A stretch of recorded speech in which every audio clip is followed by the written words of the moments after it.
Everybody has a sign around their neck. Picture it. It's hanging around their neck.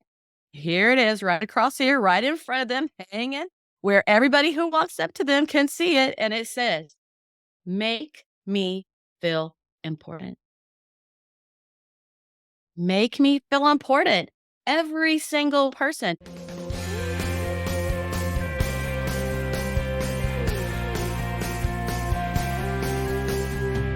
Welcome back to the Sunshine Cafe, where we pour positive back into your day, sharing stories from real people who have made it through some real struggles, but were able to restore their health, hope, and peace. I'm Lisa Roers, your host, and as a certified coach, I'm here to guide you to be your best self-advocate, to help you restore your health, ignite your faith, and conquer those fears while you navigate your own healing journey so you can eventually exchange your dis-ease for durability. If you're looking for hope and encouragement to live a life you love, then you're in the right place. Let's dive in.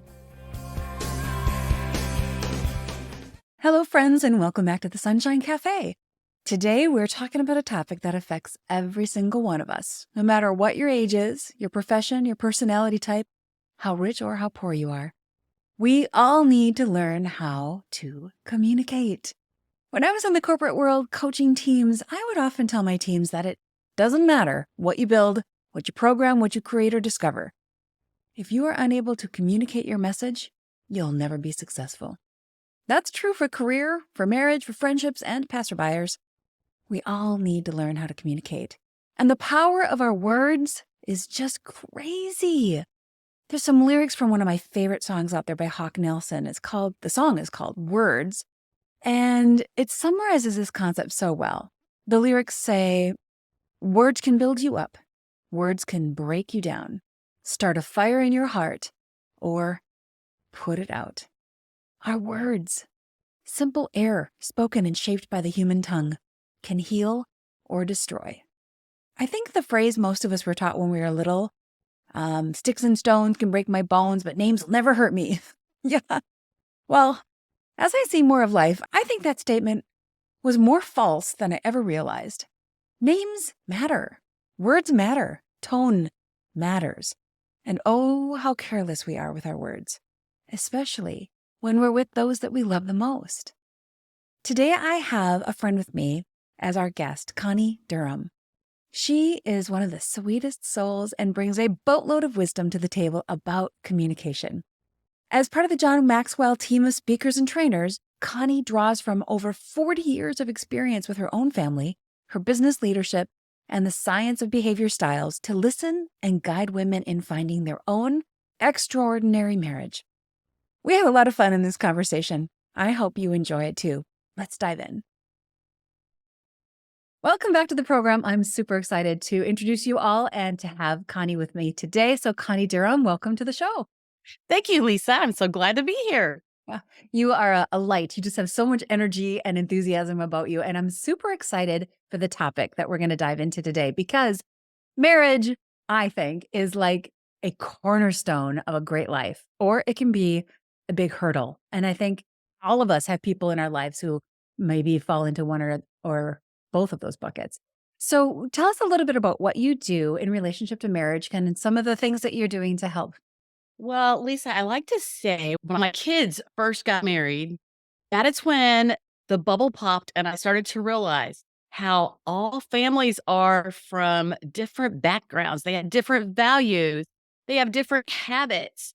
And all these things come together and life can really be rough. I happen to marry the right person. You know, whenever you're looking at those poems on success and quotes on success, one of the top things is marry the right person. But if you're married, you're already there, right? So when my kids got married, I started to realize that all families are not the same and that you have to be open to meet in the middle when it comes to spouses because we all come from different places. But what is the middle? And what if somebody will not meet in the middle and they're stuck in one direction and it causes trouble? And that's where divorces and things come from. Mm-hmm. I really believe when people can be aware and realize and be open-minded, and I believe that whenever they will pay attention to, communication skills and how they're different and focus on what they like about each other instead of what they don't like and learn better communication skills, learn about Mhm. each other, then there's hope. But sometimes people just won't go there until it's too late. Mhm. That's so true. How'd you get into that topic in general? Well, I was a sales director with Mary Kay Cosmetics for 30 years, and I learned a lot. I learned a lot from, learning to sell to different personalities and that kind of stuff. In 2004, I became certified in DISC communication styles, and I continued with my Mary Kay career because once you've built something with so many people and clients and consultants and all that kind of stuff, it's hard to let it go. But I felt this passion tugging on me. It's like, if everyone could understand how we each communicate differently, if we could understand that many things that separate us, whether in marriage or from a teenager or in work, is really the fact that we're just different. If we could understand more about other people and understand ourselves better, then life can go smoother at work, at home, with our kids. But too often people won't really pay attention until, like I said, it's too late.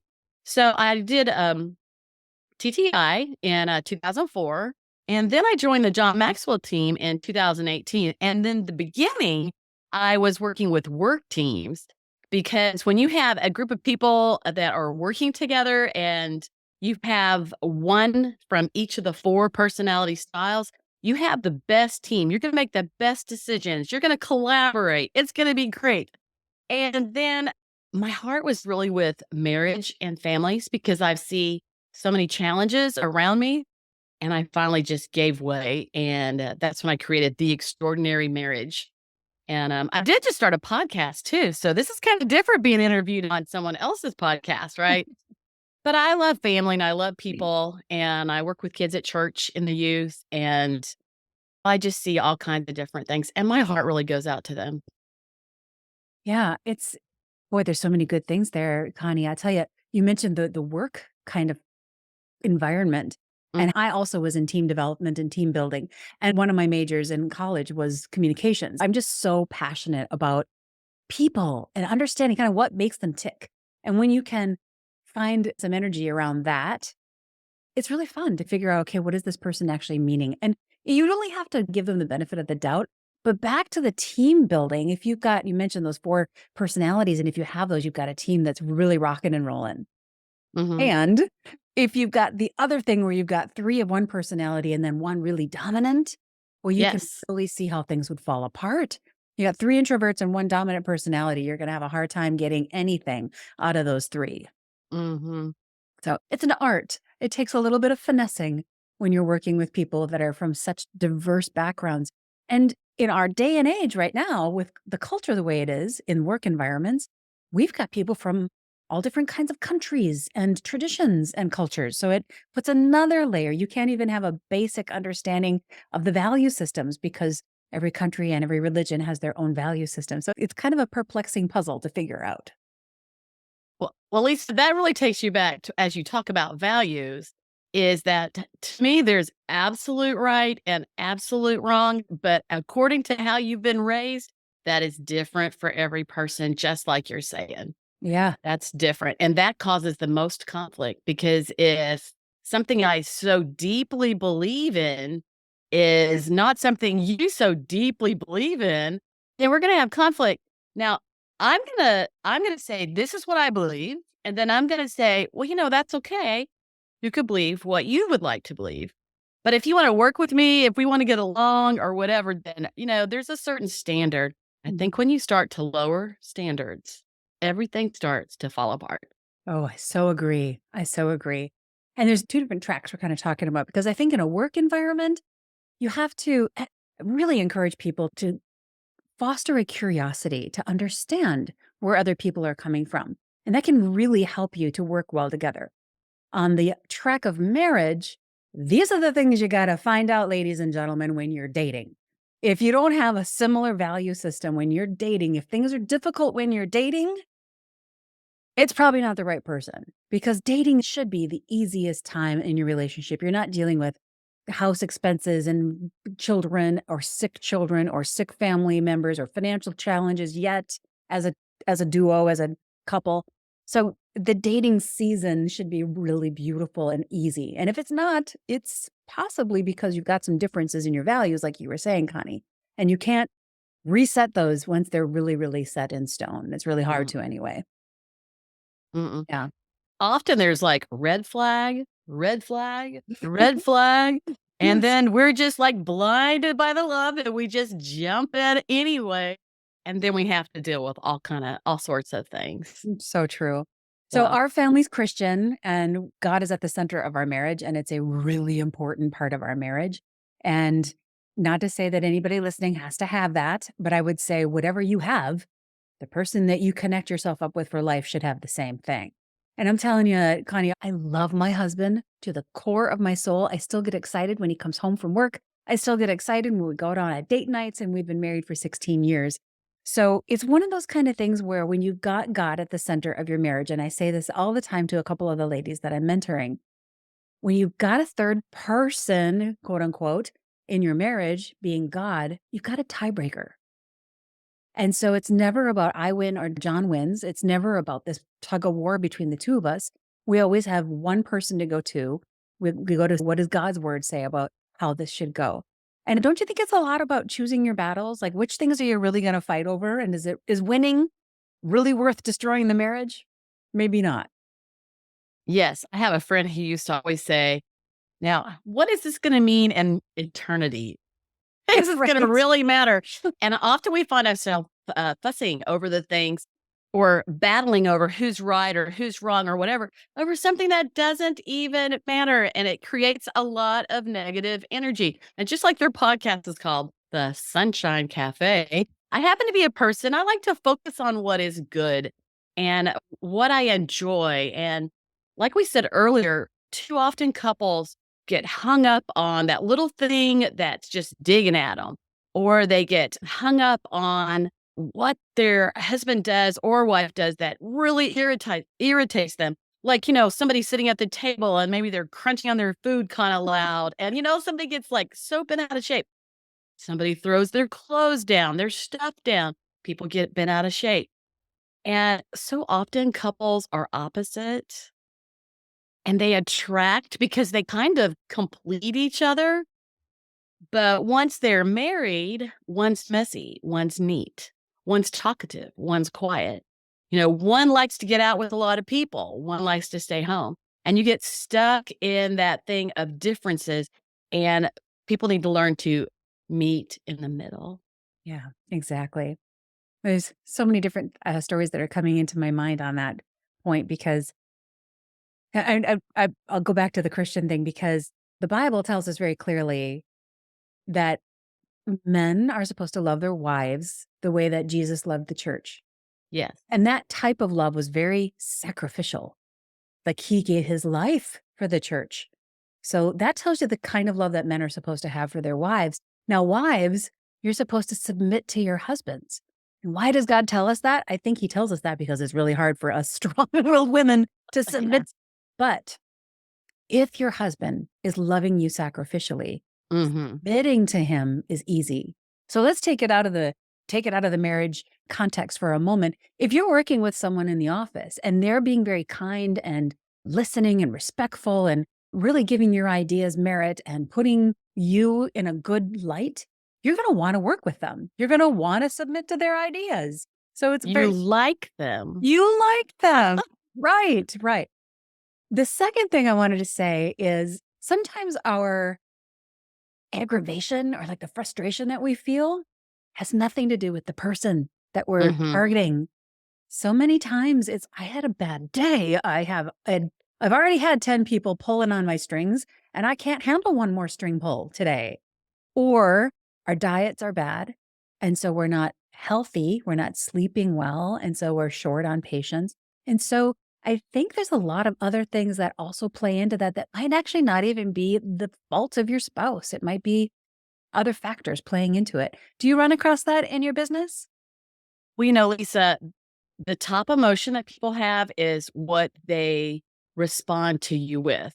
So whether it's at home or whether it's at work or whether it's with kids, people respond to you with their top emotion. Hmm. Some people's top emotion is anger. And that means anything that happens to them, or maybe they have crazy stuff going on at work and it's in their head. Maybe they have financial problems and it's in their head. I mean, it could be any kind of other problem that's going on. And they're going to react to you with anger. And you're thinking, I didn't do anything. What's their problem? There again, that's at work, that's at home. That's the person who goes to the counter at the store and they attack the cashier, For and the no cashier's reason. like, "Hey, Yeah. I didn't do anything." And that anger kinda can take over their life unless they resolve whatever is causing it. Exactly. Another major emotion is people who just close down and they don't say anything. Mm. And there again, that might be at work, it might be at home, it might be your teenager, and they just listen to you and listen to you and listen to you. They don't agree. They're frustrated inside. There's turmoil, but they don't say anything. And so you don't even know there's a problem because they don't say anything about it. Mhm. So those top emotions, there are people who just take things with a grain of salt. That happens to be me. It might be you too. It's like I take things with a grain of salt. Now, somebody can hurt my feelings if they're really not nice, but I always try to stop and think, why are they acting like that? Is Mhm. there something else bothering them? Is there something else from their past? Is there something else that happened frustrating today? And first I'm going to think, did I do anything? Mhm. But then I'm gonna think, what else is causing this? And I think that's a gift. We all have a superpower. And I think that's a superpower because I can even be talking with my kids. Cause, most of us, when it comes to our kids, our family, or our husband, we are one sided. But I am very open and I see both sides. Sometimes that can be annoying to people. And sometimes it's a gift, like you said, a superpower gift. Yeah. I try to do that as well. I really do because I had this situation once where I was at a store and the person behind the counter was really Hmm. rude. That the person ringing me up at the cash register, really rude. And I just looked at her and I said, "It seems like you're having a really bad day, and I'm really sorry for whatever else is going on in your day to day. And I hope it gets better." And that's all I said. I knew I didn't do anything. All I literally did was walk up and bring my item to pay for it, but she was so grumpy and so frustrated with life. And sometimes you can just be that little ray of sunshine to kind of help someone pull them out of that anger thread that they're into and realize that they're not being, present with the person in front of them. Well, Lisa, it is also immaturity. There's different times in our lives. And since I'm a little older than you, I've been, my 45th wedding anniversary is coming up in a month or so. So, Wow. I've been married a long time. And so I've dealt with a lot of different things. But back in the day, whenever I taught ballet, I was a dance teacher for 20 years. I taught ballet. I remember we had an extra dance coming up for one of the groups. And so we had to get an extra dance costume. And so, I researched that costume. I tried to get the best price that I could get for the kids and still make it look good and that kind of thing because this was an extra expense for the parents. And then it came to dance recital, and one of the moms came up to me, and I mean, I wasn't collecting all the money because I wasn't the owner of the studio, but she chewed me out. It was the day of dress rehearsal. She Oh, no. chewed me out. And at that time, I didn't know all I know now. I wasn't as mature. I couldn't look past myself. It hurt my feelings and tears started to come down. I couldn't control them. I hate that when I can't control my I emotions. know. But, today I would see her and I would understand, just like you just said, I would understand that something else was chewing on her and it wasn't really my problem. But boy, back then I was crushed from one of the parents. I just like people. I love their kids and I Mhm. love all the people. And anyway, it wasn't about me. Mary Kay Ash, owner of Mary Kay's Cosmetics, she always said, and this is the biggest thing, like, you could take it to work, you could take it with your spouse, you could take it anywhere. Everybody has a sign around their neck. Picture it. It's hanging around their neck. Here it is, right across here, right in front of them, hanging, where everybody who walks up to them can see it. And it says, make me feel important. Make me feel important. Every single person. And so if you are talking down to someone or demeaning them or ignoring them or not listening to them, it doesn't matter if it's at home or if it's at work. They don't feel important to you, or they feel like you don't care. And often we have our eyes on ourselves. And we're not thinking about the other person. We're just thinking about our problems, how we feel, and we're not thinking about the other person. But if we can remember that anytime we're having a challenge with people, that they have a sign around their neck that says, make me feel important. I love that. I love that. My husband is like that. And the 5 love languages is one of our favorite things. It really helped us understand Me what too. things he needs. Yeah, what things he needs versus me. And he is one that he's quality time is one of his things. And like, I like to be folding laundry while I talk, or I like to be doing dishes while I talk because it kind of keeps my hands busy. And then I can just really focus in on what somebody's saying. But my husband feels like I'm not paying attention to him. Back to your point, his sign, he doesn't feel important when I am distracted. Even though I feel like I'm more focused that way, he doesn't receive it as being focused. So that was one of the things I had to learn in our marriage that no, put my phone down, put everything down, give him 100% attention because that's going to make him feel loved and honored and appreciated. Okay, so last night I was coming home from a corral. My husband and I are in a 70-person corral that does like 4 or 5 performances during the year. We have a Wow. wonderful time because we have music in common. And I was thinking about that fact of couples have more trouble knowing the other person's listening these days because not only are we on our phone for that text, people are checking their email, they're looking at social media, or they're playing games. And my husband happens to be the one that has his phone in his hand a lot, and I'm kinda like, are you listening to me or not?" But, Yeah. I typically I have decided I shall not be ruled by my phone.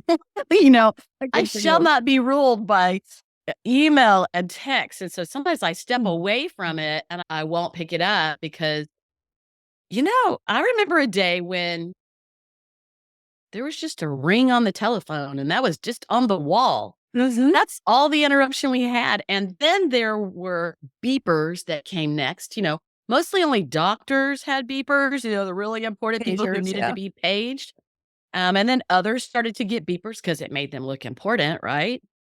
And then the next thing we know, we have cell phones, which really enabled you to be able to do many, many more things. But I think sometimes we have too much information in our lives. Anybody feel like that? Yes, amen to that one.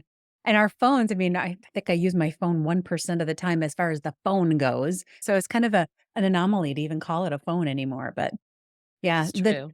the journey we've gone in our technology and distractions. But it's back to the point about just knowing what it is that your spouse or your teammates or whatever it is, whoever you're coordinating with and communicating with, understanding what it is that they need to feel important is a really big piece of it. The other thing that we found really valuable in our marriage was an amazing book, and I'm sure there's 100 amazing books out there, if not more. But this was how to affair proof your marriage. His needs, Ugh. his needs, her needs.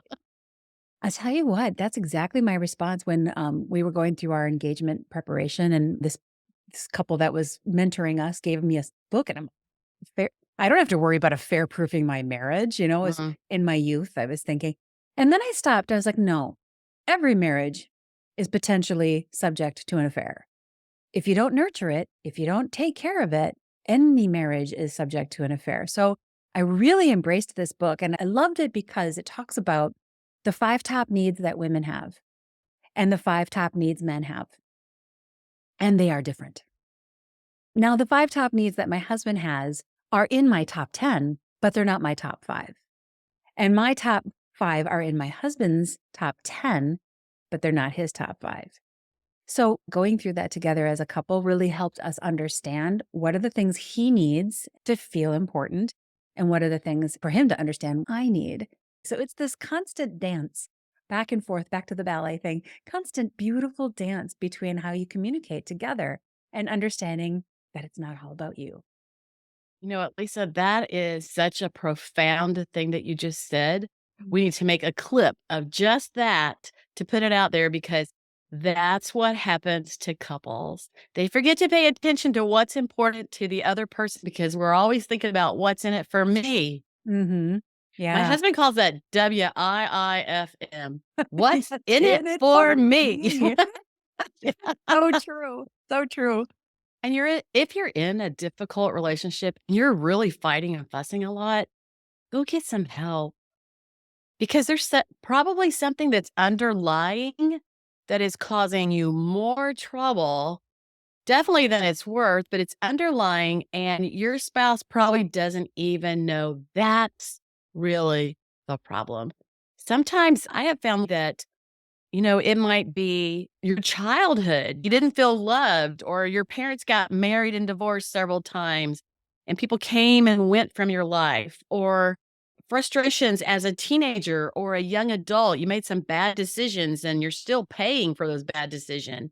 Or sometimes when people get married, it's parents that won't let go of their kid and they want to keep, ruling them and telling them what to do when actually, when you get married, there's 2 people in that bed, and it's the husband and the wife, and too often, we all wanna give advice. I mean, I have grown kids and married kids.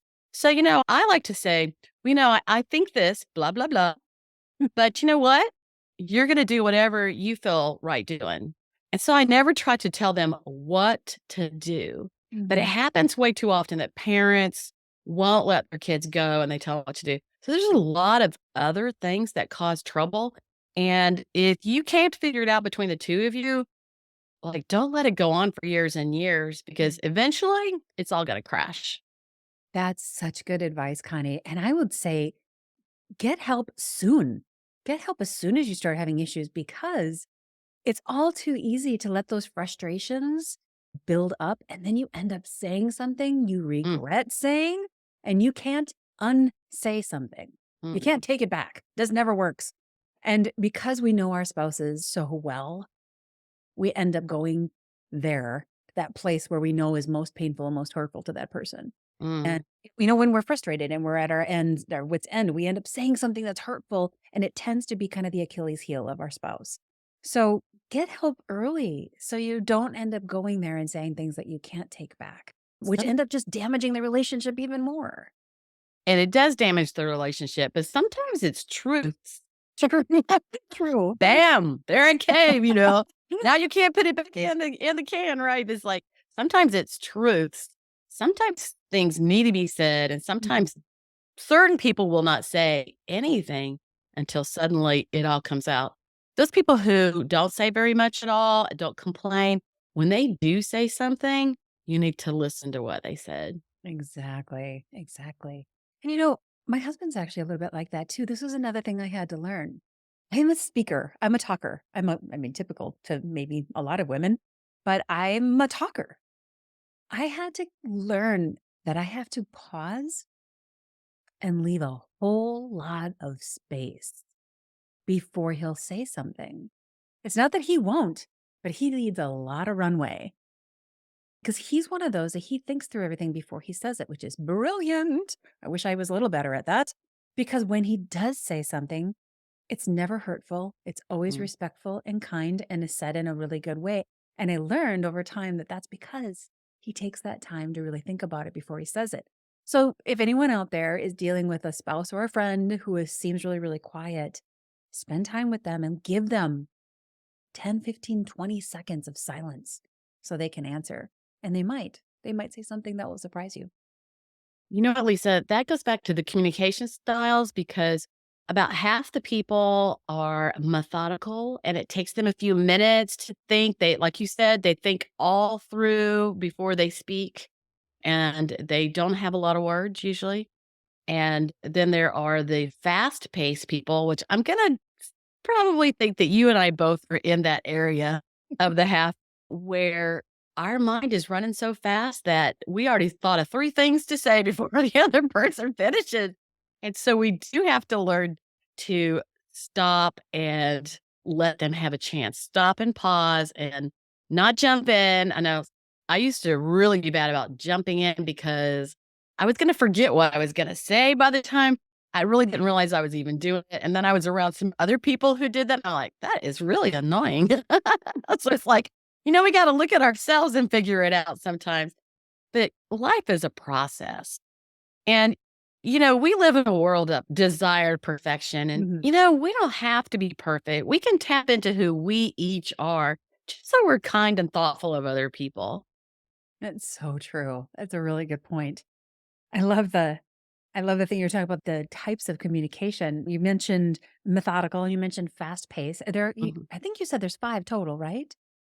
There's 4 personality styles, but all of the styles you're not just one, you're usually a combination of 2 or 3. Okay. Do you want to tell us what the other couple are? Well, first of all, the fast paced and the methodically paced, there are 2 styles that are very fast paced. And within those 2 styles, one style, one of the top things is they are straightforward. They tell you like it is. They're leaders. And the other part of the fast paced people is fun loving, laughing, having a good time. Those are really easy to spot. And the methodical people, there's 2 styles within that. One is that detailed person who notices all the details. I was just on vacation with some friends and I noticed the colors, I see the fun, and then somebody else will see details like right past what I never saw that. I never noticed those things like that. So some people are very detailed. And the other one on that is that person I always like to say who will always say yes. They'll help you with anything. It's a rare day when they say, "Oh, I'm so sorry, I can't do that." I mean, they'll go out on a ledge and they usually end up doing too many things because they say yes. They're just so kind and thoughtful and they always put others before themselves. Mhm. So fast paced, straightforward and fun loving, methodical, very detailed perfectionist and that person who is super kind and thoughtful and never has a bad word for anybody. Mhm. Oh, I can think of people that fall into every one of those buckets you were mentioning. I'd have to sit and pause about which one or ones I'd fall into myself, but maybe some of our listeners are doing that right now as they're listening. Which one am I going to be falling into? It's kind of an interesting exercise.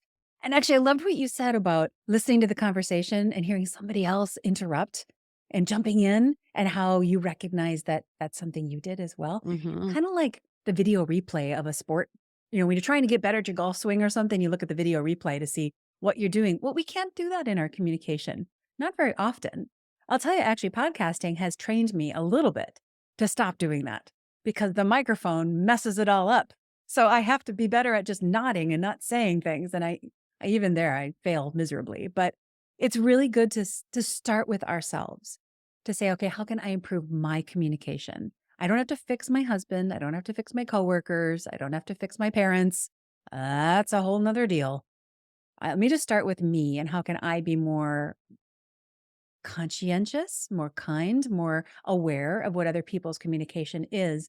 And maybe through that, I will show other people just by how I'm being, I can demonstrate to someone else really good communication styles.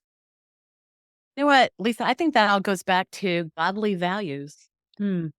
Okay. Godly values, it's like once your heart is right and you're working on yourself and you're focusing on the ways that you want to be. And yes, those personality styles are our personal styles. Sometimes it's us in trouble. But over time, we start to realize the things that separate us from our loved ones. We start to realize the things that we do that are maybe not kind or thoughtful. Mhm. We start to realize sometimes maybe that we need to be a little stronger. Remember those super nice people? It's like sometimes they got to step out and draw the line, or everybody's kind of taking advantage. So there's good and bad sides of every personality style. And something I really believe these days is that people tend to want to copy what is popular. Think about a movie star. They want to copy what they think that person is. They don't really know those people. Instead of just being ourselves, tapping into what we are, what our best self is, Yeah. what we want in life, what we want to be, focusing on what we want to see in ourselves and in our spouse instead of trying to be like someone else. We don't need to be a carbon copy of anyone else. We want to be ourselves. And there's a lot of room to be yourself. There's nobody just like you, right? Exactly. That's another one of your personal superpowers is just to be you. And that takes some time to figure out. It takes some time experimenting what things are really you and what things make you who you are. But it's a journey to figure all of that out.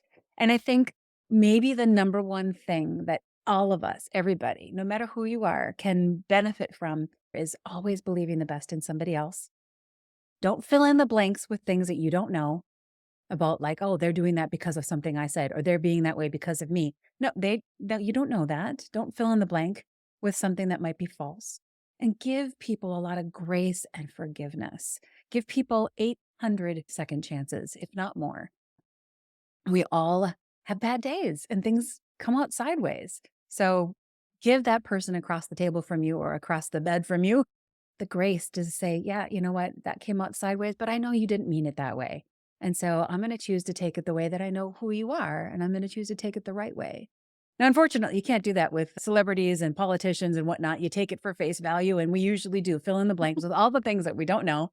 But I think, if you really got to meet some of these people, like personally one on one, you'd probably have a completely different perspective of who they are.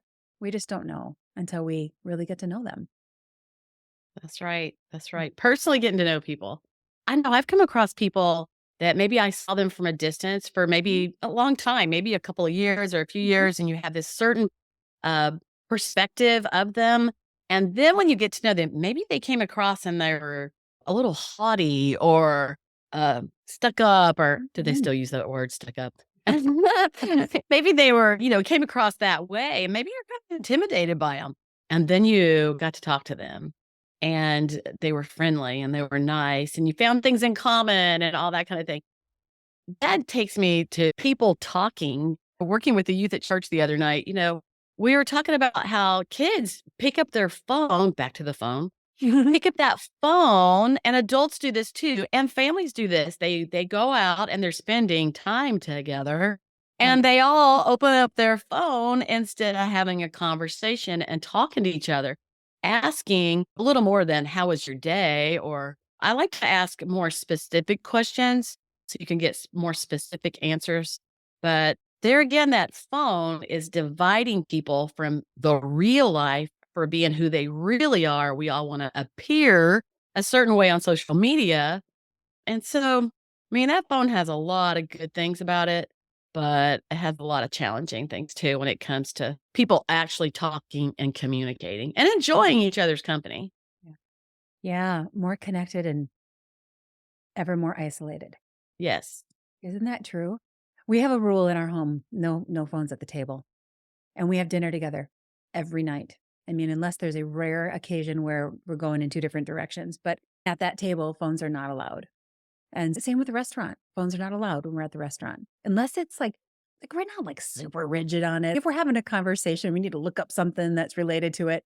But we really try to focus in on making time to connect because it is hard. And we're walking around in this society with hundreds and hundreds of people around us. And we've had people who are struggling with more and more loneliness and depression all the time because Mhm. we're in front of people, but we're not connecting. We're not actually connecting as human beings. And that's a really important element. Yes, and people need people. They need to be connected to other souls. Mhm. That's one of the biggest things is feeling lonesome, just Mhm. feeling lonesome because you have no one. And sometimes that even happens in people's homes. Yeah. They allow one little thing after another, or they allow things that aren't the most important. I had sent an email out to my audience today, and it just said, "What are the 5 most important things in your life?" Whenever you fill that out, which one would you literally become depressed if you didn't have it anymore? Mm. And that is a clue for couples who've been married, whether it's 5 years or 50 years, sometimes we take our spouse for granted. We take our friends Often. for granted. Yes. But when we really stop and we think, "Oh, how would I feel if I didn't have my spouse anymore, or if someone else had my spouse?" Like you talked about at the Mhm. beginning. Mhm. That'll really rile you up, right? How would I feel? And then what can I do to feel closer to this person? What can we do together? What can we do differently? Some people need change in their lives and they're like good with status quo all the time. They don't need much. Yeah. Then other people need a little adventure. They need change. They need a new restaurant, a Mm. new vacation spot. They need that change. They need that connection. And so taking that time with our spouse and thinking, hey, what if I didn't have them anymore? What would I do different? What would I wish I'd have done different? And renewing your relationship from time to time and spending time together. Oh, that's so critical, honey. And don't you find that these days when so many of us are working from home and we're stuck in these same four walls for work, for dinner, for lunch, for play, for weekends, it's like there's no change. All I see are these same four walls. And so you would really have to be a little more creative in looking for ways to inject some spontaneity into the day. It does take a little more challenge, but it's so important to kind of infuse that fun and make things enjoyable again. And I think when I was growing in my middle years, I got married pretty late. I always go back to that because I had a lot of years alone. And so when my husband or my son doesn't do the dishes or when they don't do something, I think I would rather do this for them than go back to being alone. I don't wanna Mm, be alone. You know, at least most of the time I have help. At least most of the time I've got some help around the house, and maybe they don't clean the house every week, but you know what? When I was alone, I had to do all of it. So, it's perspective too, isn't it? Just kind of being mhm. grateful for the things that we have. Not to say that we shouldn't have our families participate and help. You can gently and kindly ask for more help there, but we also have to have perspective and be grateful for the things we do have from our families. Absolutely. I agree with that. And that's why you have the Sunshine Cafe. Yeah, You want to exactly. focus on the sunshine, focus on what is good, Yeah, right? so true. It's because it's so easy to slip into complaining mode. I'm I'm chief in that respect. I fall off that. We've all been there. Yeah, for Oh, sure. yeah. Oh my goodness, it's so nice to hear about what you're doing and all the things that you're working with people. And do you do one-on-one coaching or what kinds of services do you offer? I actually do. My first thing that began my whole career in this, and it's really the focus is communication secrets for marriage. And it's literally getting those assessments and learning about yourself, learning about your spouse, figuring out your differences and what's the same in your communication styles, and learning to see things from your spouse's side, not just your side, and to understand sometimes there's things they're doing that's not even about you. It's just about how they are, and you're taking it personal.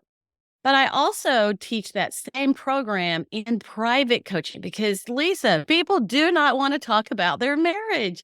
And I hear people sometimes one on one that ask me questions or like are really relating to some of the things I say. But people don't want anybody knowing that they need a little help in their marriage. And if we don't ask for help, think about it. If you're sick and you needed to go to the doctor and you wouldn't go to the doctor until it was too late. I mean, Mhm. you would just be sick that you didn't go to the doctor because now it's all over. Well, marriage is kind of the same way. Take some time and figure it out. So, Communication Secrets for Marriage, that's an online course I have right now that just teaches you the logistics. And then you can even get a private session with me to explain and ask questions. And, with the online these days, you can do that from anywhere. But it's like everything. You're not opposed to learning about your health. You're not opposed to learning about a new skill. You're not opposed to getting mentoring and insights for your job as you grow in your career. You go back to school and take classes. But how many classes do any of us take about communicating in our marriages? Investing in your marriage, investing in your family, that's your number one thing. nothing else is as good. Work's not as good.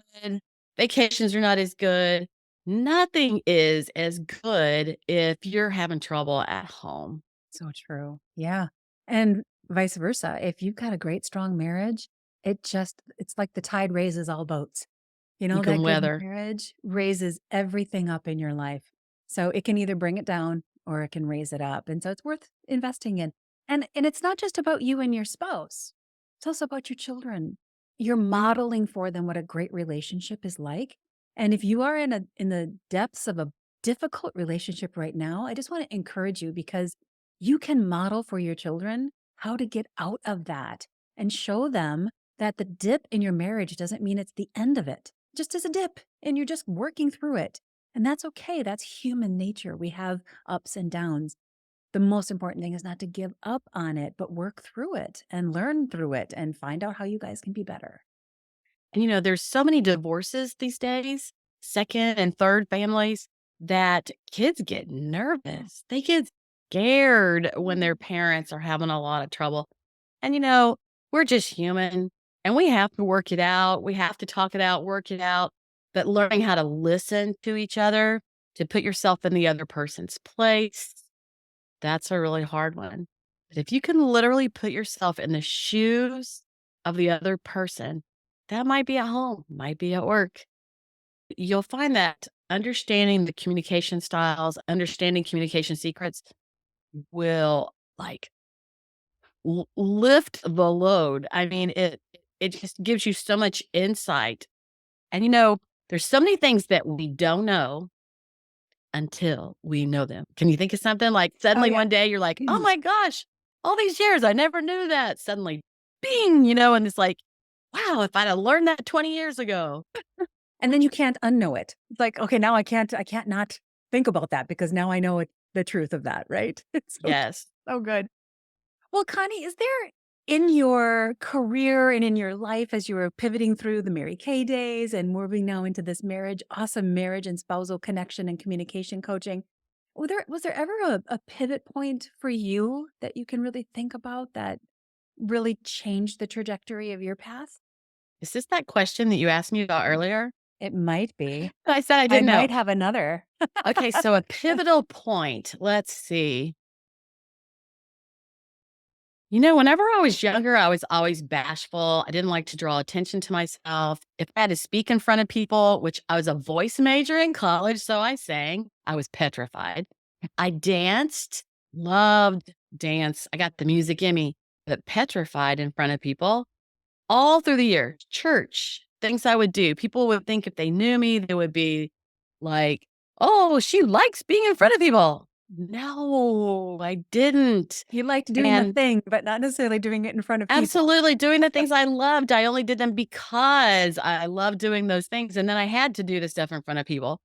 Well, there was a pivotal point in my life, only in the last maybe 4 years, and I'm getting kinda older. I have a crazy wild birthday coming up, and I just know I'm 10 years younger than that, but I have a crazy wild birthday coming up.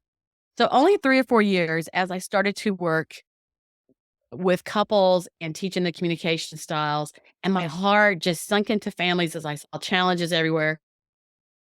I had a pivotal moment.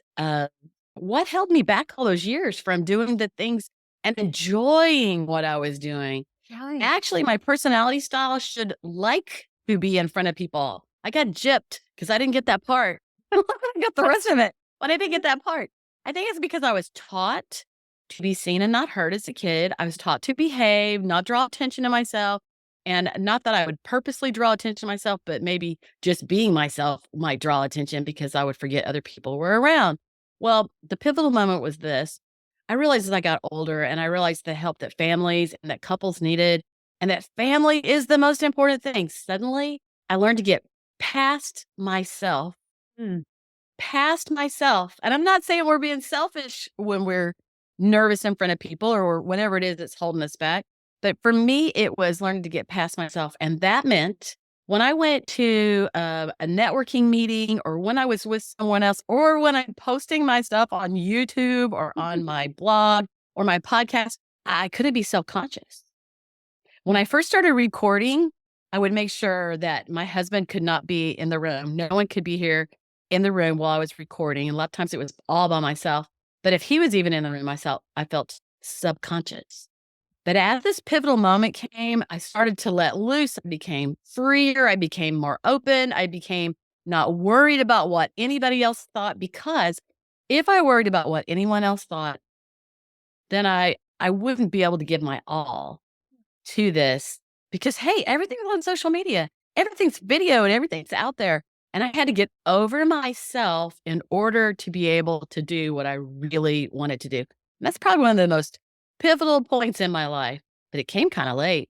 Yeah, right. Well, do you remember what it was that kind of woke you up to that idea? I think that my sister-in-law, she texted me happy birthday one year and I was going to be 55 way back when. And she called it double nickels. And Double. for some reason at 55, I thought, oh my gosh, I'm getting old. There's so many things I still want to do. I'm going to get past myself. And I think that that change began at that time. Double nickels, 55 years old. What's held me back? What have Yeah. I not done? What have I not enjoyed? Who have I not spoke to because I was too bashful? Or who have I not maybe given a word of encouragement to or advice because I was afraid of being rejected? Going into a networking event, maybe with I'm part of a business women's group, BWFC, here in Georgia. And I would be very quiet. I'm actually very friendly. I love to talk to people. But I would feel, because I was focusing on myself, I would feel conspicuous or not good enough or whatever. And at that point, I started to change at Double Nickels. I Yeah. started to change and be others focused Mhm. and to think more about them. And so instead of thinking of my discomfort at talking to somebody I didn't know, I started to make them comfortable and to talk to them and ask them questions, because guess what? We're all practically the same, and most people are all sitting around quietly wishing someone would talk to them, and so I started to change in that direction, and that just goes back to getting past myself, but it's not as easily done as it is said, as many things are in life, right? Exactly. But you were like at that networking event, you were making the person feel important. You switched. Instead of, am I important enough to go talk to these people? You switched it and started saying, okay, how can I go make that person feel more important? That's a great flip. I like And it that. is, thinking I remember a grandchild saying to me one day when they got in the car, I was picking them up, and they said I said, "Well, tell me about some of your friends." And they said, "Oh, Nana, I don't have any friends." And they were pretty young, and my heart was broken. I'm like, "She Mhm. doesn't have any friends." And I said, "Well, you know how you can make friends, and that is to ask questions about that person or find things that you have in common. Like, hey, I've got a brother. Do you have a brother or a sister? I mean, my favorite food is ice cream. What's your favorite dessert?" I just mean there's a plethora of questions that Mhm. you could ask people, and then it gets the conversation going, and then you find you have many things in common. So true. And I think that's an art that a lot of our young people need to still learn, the art of asking questions and getting out of the phone, like we were saying, and, looking at the person across from them. So, And Lisa, that's it. They don't know how, because we've come to a time now where we have so much social media and it's such a habit. It's like anything else, things ease into our lives and we don't realize the challenge they're going to cause. Although we love our phones, don't we mhm. love it?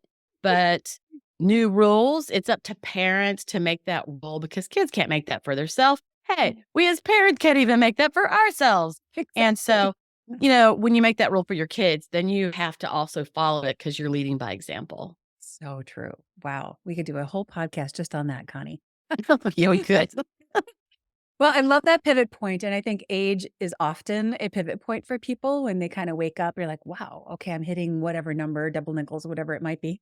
And I also think health, when you get a diagnosis or where you get some kind of an ailment, then all of a sudden you're like, whoa, I gotta wake up and start taking care of myself and start Right. doing the things I want to do. Life isn't necessarily as endless as I thought it might be. So, Mhm.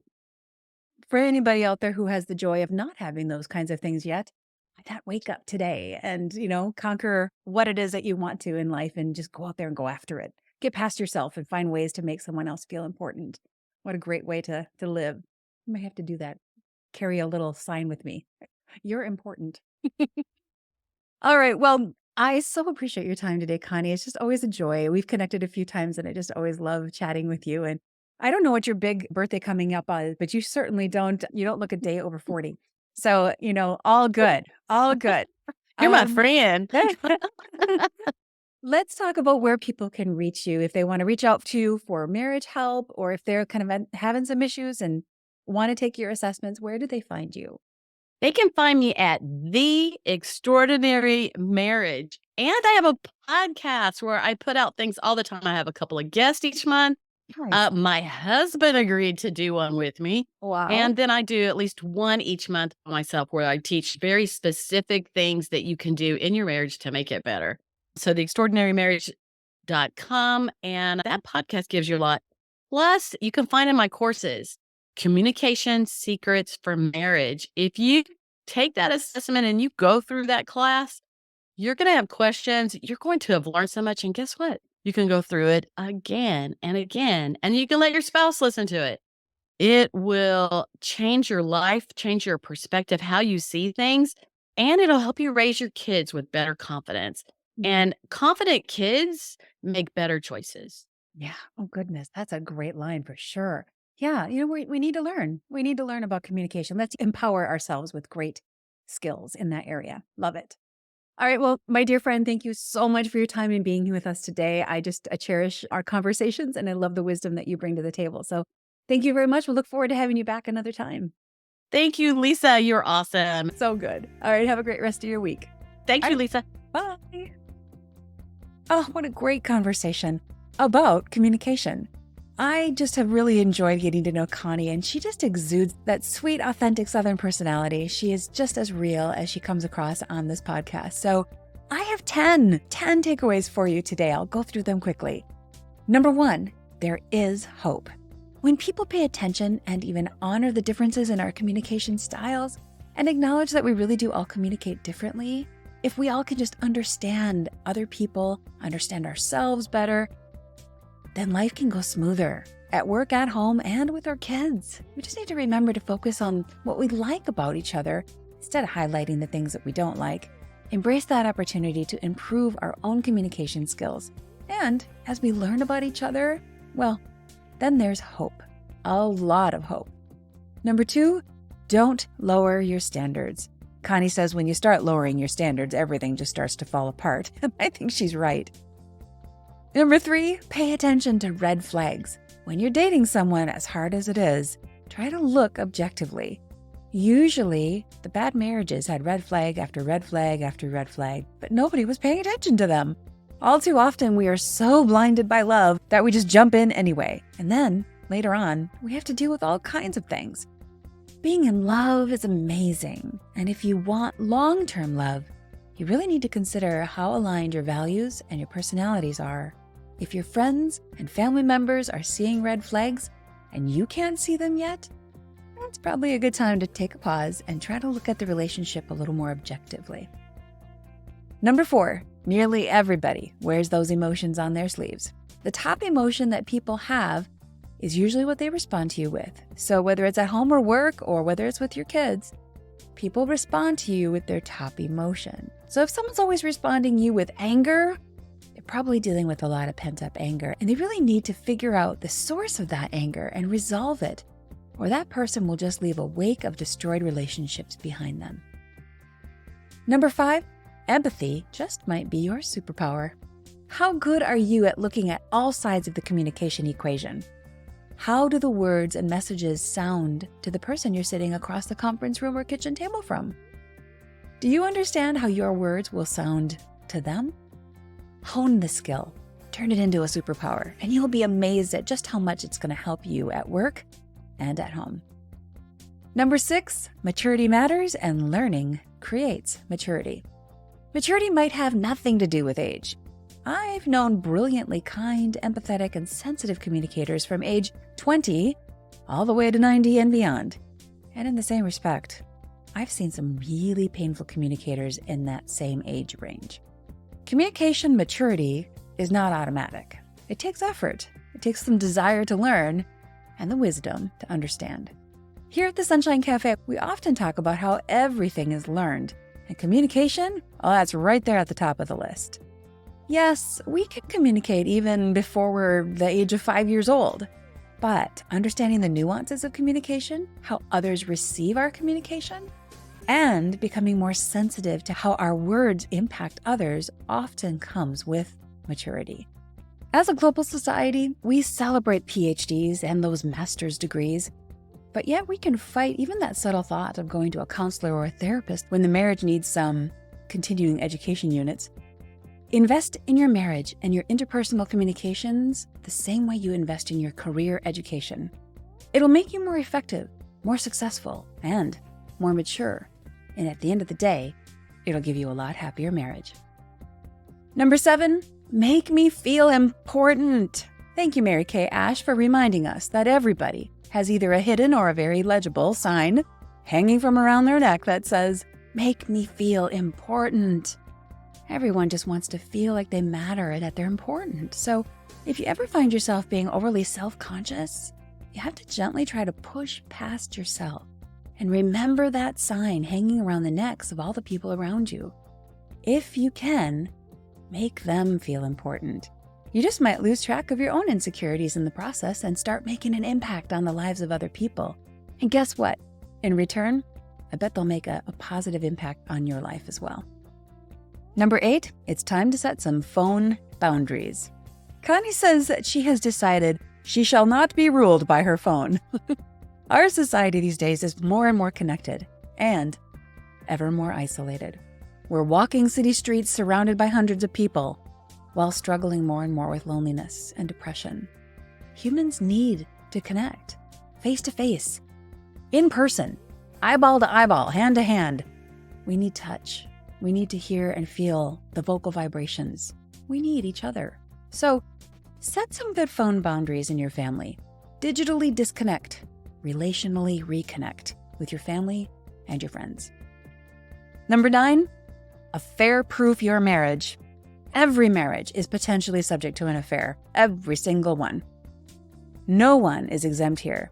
If both people in the marriage can look at this union as a privilege instead of an obligation, and you can take the time to invest in each other, focus on not what you're getting, but what you can give in this marriage.